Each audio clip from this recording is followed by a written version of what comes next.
네, 어제 남북 두 정상은 완전한 비핵화를 통해 핵 없는 한반도를 실현한다는 공동의 목표를 확인했습니다. 북한의 조선중앙통신도 이례적으로 신속히 이 내용을 전했는데 완전한 비핵화란 문구도 포함해 보도한 것으로 확인이 됐습니다. 향후 급변하게 될 한반도 정세를 전망해 보겠습니다. 두 분 나와 계십니다. 양무진 북한대학원 대학교 교수 그리고 봉영식 연세대 통일연구원과 자세한 얘기 나눠보도록 하겠습니다. 네, 두 분 어서 오십시오. 안녕하십니까. 네. 자, 일단 어제 나온 판문점 선언에 대한 좀 전반적인 평가를 두 분께 좀 여쭤보겠습니다. 비핵화라는 단어가 처음 선언문에 포함이 됐고 김정은 위원장이 직접 서명하고 함께 발표했다는 거 이것만으로도 상당히 좀 큰 성과다 이렇게 평가를 하는 부분들도 있거든요. 어떻게 보세요? 이 남북 양 정상이 첫 만남이라는 점, 또 그리고 북미 정상회담을 앞두고 있다는 점, 이런 두 가지를 그 기준으로 봤을 때 네. 상당 부분 의미 있는 합의서가 도출됐다. 그렇게 생각하고 특히나 그 남북 관계 발전 문제라든지 그 이 한반도의 군사적 신뢰 구축, 더 나아가서 평화체제 문제, 또 그리고 그 이 비핵화 이 부분에 대해서 한 개의 항목으로 되어 있지만도 거기에 대해서 비핵화에 대한 개념, 목표에 대해서 합의됐다 아닙니까? 일례로 해가지고 이 비핵화의 개념이 뭐냐? 핵 없는 한반도다. 비핵화의 목표가 뭐냐? 완전한 비핵화다. 이에 대해서 합의를 했단 말입니다. 네. 더 나아가지고 문재인 대통령이 지금은 이제 1년도 안 된 상태에서 정상회담 가지고 올 가을에 북측을 방문한다는 것은 정기적인 회담, 다시 말해서 정상회담의 정례화 이렇게 할 수 있죠. 예. 이런 것을 종합적으로 볼 때 이번 정상회담의 결과물은 상상 이상이었다. 저는 그렇게 평가합니다. 상상 이상이었다. 봉 의원님은 이번 판문점 선언의 전반적인 평가를 좀 어떻게 하십니까? 그 평화회담의 슬로건이 평화 새로운 시작이었죠. 네. 시작으로서 굉장히 여러 가지 옵틱도 좋았고 특히 도보다리에서 두 정상이 배석자 없이 허심탄회하게 의견을 교환했다. 특히 문재인 대통령께서 김정은 위원장에게 중요한 메시지를 진정성 있게 전달하는 모습이 특히 인상적이었습니다. 예. 네. 그것이 가장 귀중한 부분이 아니었나 이렇게 생각하고 아쉬운 부분이 있다면 이제 완전한 비핵화라는 표현이 들어갔습니다.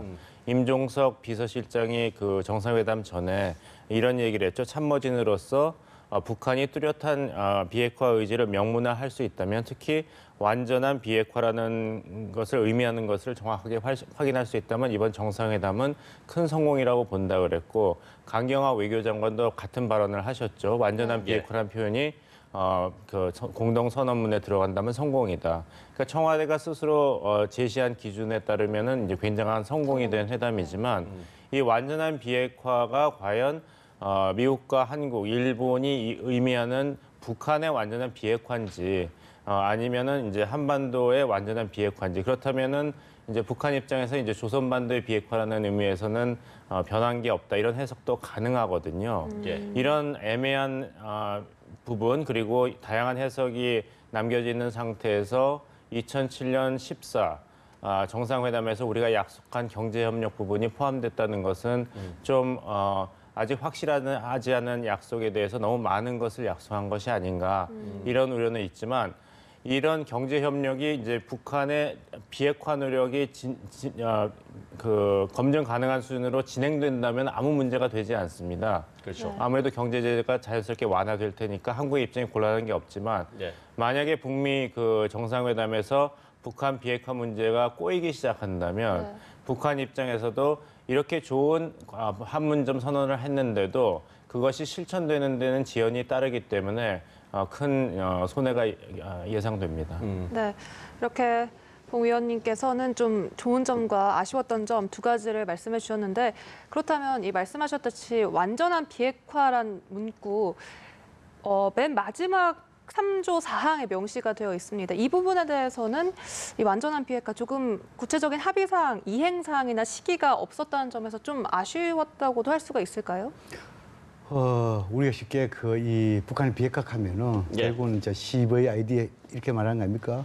완전하고 검증 가능하며 되돌릴 수 없는. 네. 근데 그러한 용어를 갖다 다 합의문에 담을 수는 없잖아요. 그렇죠. 그거를 축약한 것이 완전한 비핵화잖아요. 이 완전한 비핵화에서 다수의 대부분 전문가들은 이것은 CVID다. 이렇게 저는 다 받아들인 걸로 저는 알고 있습니다. 두 번째로 이제 우리 봉 박사께서 여기 대해서 북한이 비핵화냐, 한반도에 비핵화냐, 그것은 당연히 한반도 비핵화지요. 왜 그럼 그렇다 하면은 북한이 핵에 대해서는 용납을 못하고 그러면 한반도에 있는 핵은 용납할 수 이렇게 오해 소식이 있단 말입니다. 예. 그리고 지금 이제 우리는 그러면 한반도에는 핵이 없다.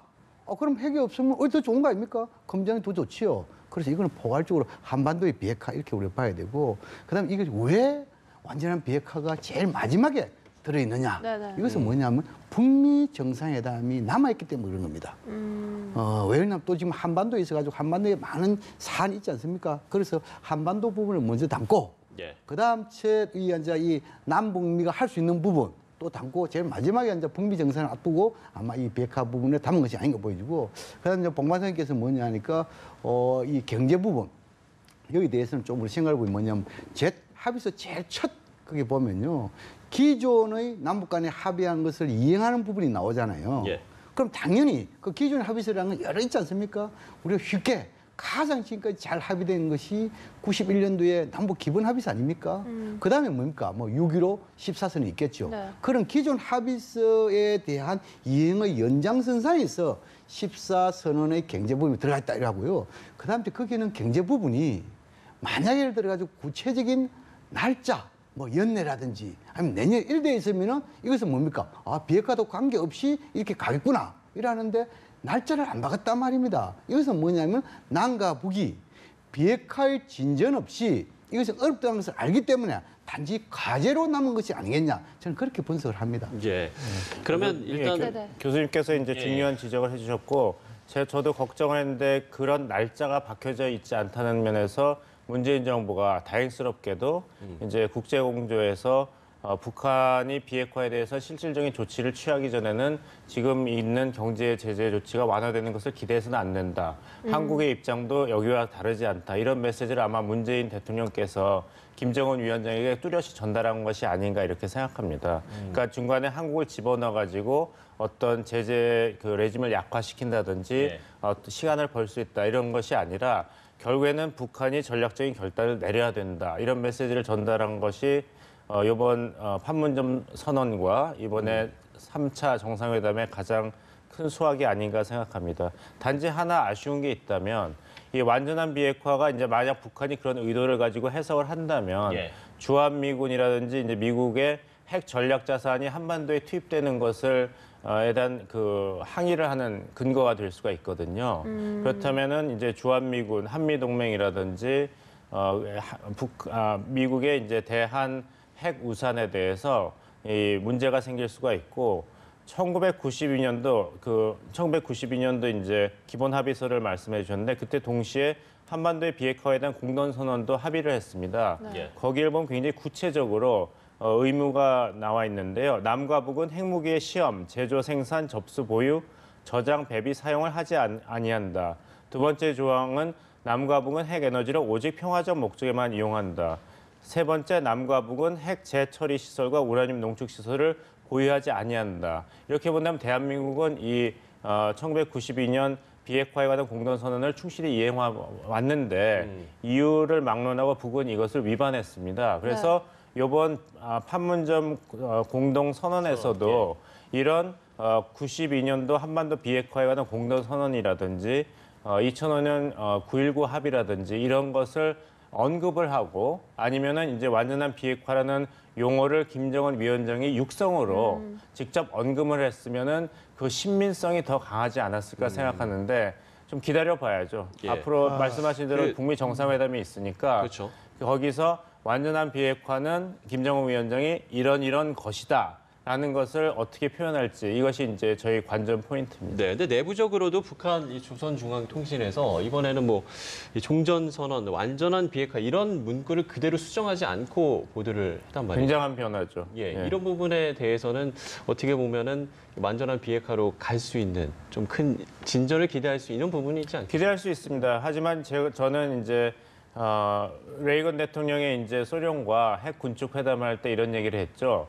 신뢰하라. 하지만 검증을 해야 된다. 이런 입장을 말씀드리고 싶은 것입니다. 예. 아직 북미 그 정상회담이 남아있기 때문에 그렇죠. 한국이 앞서서 완전한 비핵화는 북한이 완전한 북한의 완전 비핵화를 약속한 것이라고 먼저 이야기하는 것은 좀 위험한 수순이 아닌가. 이것은 북미 정상회담의 결과를 두고 본 다음에 예. 한국이 입장을 취해야 되는 것이 아닌가. 뭐 육성 녹음도 있다 그러니까요. 좀 시간을 두고 천천히 다뤄야 될 그런 해석의 문제가 아닌가 생각합니다. 예. 아니 네. 비핵화 문제를 좀 천천히 다룰 문제는 아니지요. 일단 뭐냐면 양 정상이 국제사회 우리 민족이 가장 중요한 것이 북한의 비핵화잖아요. 뭐 포괄적 한반도 비핵화지만 이것이 진전이 돼야만이 남북한의 교류협력도 확대되잖아요. 그래서 이번에는 남북 정상이 뭐냐면 비핵화에 대한 개념과 목표를 확실히 했기 때문에 이것을 토대해 가지고 차후 북미 정상회담에서는 그러한 원칙과 방향을 재확인하고 좀 더 구체적이고 실제적인 이행 시간표를 가져온 거 아니겠어요? 그래서 이 비핵화 문제는 북한의 비핵화든지 한반도에 이렇게 따질 문제가 아니고 거기에 분명히 있는 그대로만 보면 됩니다. 뭐냐면 비핵화 개념이 핵 없는 한반도 하면은 핵 없는 북조선 이건 아니잖아요. 핵 없는 한반도가 있고 두 번째 김정은 위원장이 분명히 이야기했잖아요. 이 한미 군사 훈련 이해한다. 그러나 핵 전략 자산과 같은 인식 동원되면은 이것은 의심을 받을 소지가 있지 않습니까? 이것은 방어 훈련이 아니고 다른 훈련으로 해석의 여지가 있잖아요. 그래서 한미 군사 훈련은 이해하지만도 전략 자산을 동원한 이런 훈련에 대해서는 좀 더 자제하면 좋겠다. 이러한 묵시적인 이런 메시지 담겨 있는 거 아닙니까? 예. 그래서 우리가 한미 군사 훈련이 있어가지고 그런 핵 전략 자산 안 들어오고 그러다 우리는 아무런 문제가 없지요. 오히려 떳떳하지요. 그래서 그렇게 좀 크게 생각하면 좋을 것 같아요, 저는. 예, 알겠습니다. 이번에는 이 평화수역 이야기를 좀 해보도록 하겠습니다. 14선언 이후에 또 포함이 됐는데 당시에 14공동선언에는 포함이 됐지만 이후에 남북 실무회담에서 좀 접점을 찾지 못한 부분들이 있지 않았습니까? 이번에 또 포함된 부분들이나 이거 좀 전반적으로 어떻게 분석을 하세요? 그래서 이제 가장 중요한 부분이 이 북한은 서해에 대해서 우리가 지금 이야기하는 북방 한계선 여기에 대해서 이거는 유령선이다 이렇게 주장해왔지요. 네. 그래놓고 자신들은 뭡니까 경비 개선 이렇게 새로 껐죠. 지금 우리가 주장하고 있는 북방 한계선과 북한이 주장하는 경비 개선 그 사이에 약 한 15km 정도의 거리가 있습니다. 그런데 이번에는 뭐냐면 특이하게 이 합의 문안에 서해 북방 한계선을 중심으로 이게 분명히 명시가 되어 있습니다. 그래서 우리가 뭡니까? 지난 우리가 2007년 정상회의에 상당히 문제된 것이 그러면 평화수역 공동 어뢰구역 이러한 용어에 대해서는 공감한다. 그럼 이러한 이 수역을 끄을 때 기준이 어디냐? 예를 들어 가지고 우리의 북방 한계선을 기점을 해가지고 덩거리 덩면적 하느냐? 아니면 우리의 NLL과 서해 북한이 경비개선. 요구하고 있는 경비개선 그 사이로 하느냐? 예. 그러면 북한의 주장대로 하면 우리는 상당히 이번 누가 못 받아들이지요. 그런데 이번에는 뭐냐면 북한이 경비 개선 운운하지 않고 서해 북방 한계선이라는 것을 분명히 못을 박아놨단 말입니다. 그러니까 기준이 다르다. 그렇죠. 그렇다 하면은 여기에서 일종의 뭡니까 평화수역 공동 어뢰구역 하면 우리가 주장하는 다시 말해서 서해 NLL 중심으로 해가지고 가는 것이 아니겠냐 이렇게 저는 해석이 가능하다고 봅니다. 네. 네. 글쎄요, 저도 좀 북한의 행동을 좀 봐야 될 것 같습니다. 이제 네. 5월부터 이제 군 장성 회담이 열린다고 하니까요. 북한이 과연 남과 북은 서해 북방 한계선 일대를 평화수역으로 만들어 이 문구를 어떻게 해석할지 그 공식적인 입장을 확인할 기회가 곧 있을 거라고 봅니다. 만약 북방 한계선을 이제 군사 분계선과 같이 정전협정 이후에 양측이 인정한 군사 분계선으로 인정한다면은 협상이 용이하게 됩니다. 예. 하지만 만약에 거기서 이제까지 북한이 주장해 왔던 대로 그 북방 한계선은 남측에서 일방적으로 근선이라서 인정을 할 수가 없고 국제 해상법에 따라서